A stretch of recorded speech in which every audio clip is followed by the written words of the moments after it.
First, I want you to hear from Hillary Clinton. Not about her book. I don't care about her book. I'll let everybody else play those clips. But here she is talking about Convention of States. Now, she's heard about it. And she's worried about it. Cut 9, go.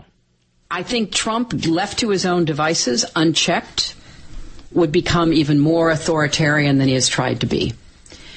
Also, remember, the right wing, aided and funded by Mercer's, Koch brothers, etc., is very serious about calling a constitutional convention. All right, let's stop there. I know nothing of the Mercers and Koch brothers getting involved in the Convention of States. Maybe they have, maybe they haven't. I'm not aware of it. I certainly have never talked to any of them personally, indirectly, by any form or means when I wrote my book, The Liberty Amendments. And this is how it works. So now I have to defend the Mercers and the Koch brothers when I don't even know the Mercers or the Koch brothers. I think I met Charles Koch many years ago when they had me speak at their events, and I never heard from them since, at one of their events, about my book, Liberty and Tyranny. But that said, I don't know them. I don't deal with them. And it's not about me anyway. I'm just pointing out when I wrote the Liberty Amendments, they had no say in anything. So the fact that you have a movement afoot with millions and millions of people in the grassroots supporting it, now it's bought off and paid for by billionaires. Quite precious coming from her. That's number one. Number two, it's not a constitutional convention. It's a convention of the states. That's what the Constitution calls it. A convention of the states. To amend the Constitution. So, just as 2/3 of the House and Senate can propose amendments for ratification to state legislatures or state conventions, requiring 38 now to ratify, states can get together and propose amendments to all the rest of the states, including themselves, all 50 states, where again they need 38 state legislatures or state conventions to ratify. So rather than Congress making the proposals, because Congress won't make proposals to control Congress, the states make proposals to control Congress and the presidency and the courts and the bureaucracy. There's no other way. There is no other way, as you are experiencing, as you see. And the fact that we have a Republican House, Republican Senate, Republican President should underscore the point that this is not going to fly. They couldn't even repeal Obamacare. They're all pointing fingers at each other. And they lie about what they promise, all the branches. So this is the only way to restore the Republic, and it's the way that the framers presented it in the Constitution under Article 5.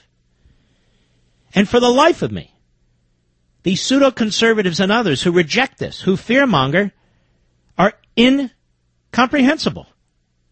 Absolutely incomprehensible. They'll go on and talk about and write about federalism and the 10th Amendment and how they're strict constructionists or textualists or whatever. But when it comes to this amendment, they're no better than the left.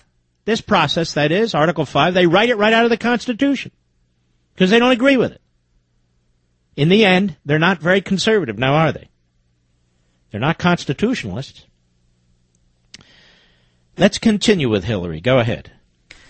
They need 34 states. Last I checked, they were like at 28, 29. Let me stop. This is incorrect. This is the balanced budget amendment guys who've run off with their own convention of states, saying that they have 28 or 29 over the past decades and so forth and so on. I'm not interested in purely a balanced budget amendment. That doesn't fix a damn thing.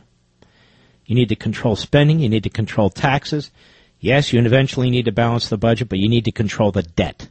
Balancing the budget in and of itself is not enough. Even more, we need term limits for members of Congress. We need term limits for Supreme Court justices. Even more, we need to control the bureaucracy and the regulations that the bureaucracy kicks out with a process, among others, that I propose to control it, and on and on and on. It's not enough to just, we're going to balance the budget. Well, that's great, but it's not enough.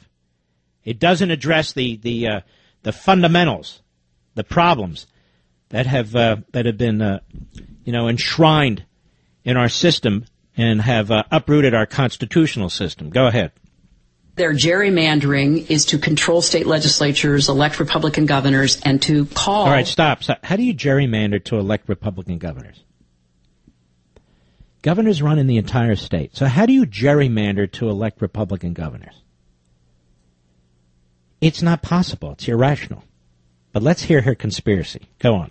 Constitutional Convention. So stop. So in other words, they want to gerrymander the state legislatures and the Republican governors to call a constitutional convention. Number one, Republican governors have nothing to do with it. The president has nothing to do with it. The state legislatures do it. So the Republican governors have nothing to do with it. They can promote it. They can push it like our man Abbott there in Texas. But they don't sign it. It just is what it is. And notice how everything that we do at the grassroots is evil, is corrupt. So the only way you see that we're able to get these state legislatures in Alabama, in Georgia, in Florida, and most of these Republican states is because we gerrymander. This is a nasty, stupid, angry person. Go ahead. Deep into what they are advocating, limits on the First Amendment. No. Whoa. Who is advocating limits on the First Amendment? I'm telling you, folks, this woman is a certified liar. Who's advocated limits on the First Amendment? Last time I checked, that was the left. Last time I checked, that was Chuck Schumer, Donald Trump's reacquainted new friend, who was proposing an amendment to control the First Amendment. Remember that? Last time I checked, it's the campuses and universities all over this country that are trashing the First Amendment. Nobody's proposing any change to the First Amendment. Anyway, go ahead. The Second Amendment, limits on criminal justice. Nobody's proposing any changes to the Second Amendment. We want to defend the Second Amendment. It's you. You. Criminal justice system. Go ahead. I mean, there is a very insidious right-wing agenda. Jeez. She's nuts. Insidious, yes, because we believe in the Constitution. She's a radical progressive, always has been and always will be, as we know. That's what cracks me up, is she's the liberal establishment versus Bernie Sanders. No. That's not true. Bernie Sanders is Trotsky. Hillary is Lenin. That's all. Different degrees, but the same ideology, as far as I'm concerned.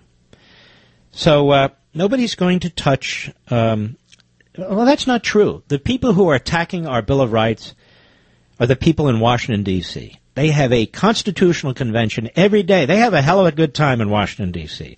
Whether it's the courts, whether it's Congress, whether it's the bureaucracy. In the case of Barack Obama, they were having a constitutional convention 3 days a week. They didn't call it that, but they were usurping it. They were eviscerating it. They were going around it to enshrine their ideology within the Constitution, right? So this is all scare tactics, and the stronger we get on this, the more we're going to have to deal with this. But I just assume we get stronger with this. It's the Republicans I can't stand in these state legislatures who claim, we want federalism. We don't want the EPA telling us what to do. We're sick and tired of Congress passing laws and not giving us the funding. On and on and on. And then we say, hey, boys, girls, you have the power under Article 5 to change this. Well, we don't want to do that. Oh, my God. Look, we can't do that. And yet, ladies and gentlemen, your state representatives and your state senators have an obligation under the federal Constitution, under Article 5, to restore this republic and this Constitution. They have an obligation under Article 5 to do it. Read it. Read it. I'll be right back. Sign the petition at cosaction.com and get as many of your friends and family to do the same. With your full address, your state legislators will know that you really are their constituents in their district. Our success depends on you, so we're inviting you to be part of history. Let's invoke the constitutional solution that's as big as the problem.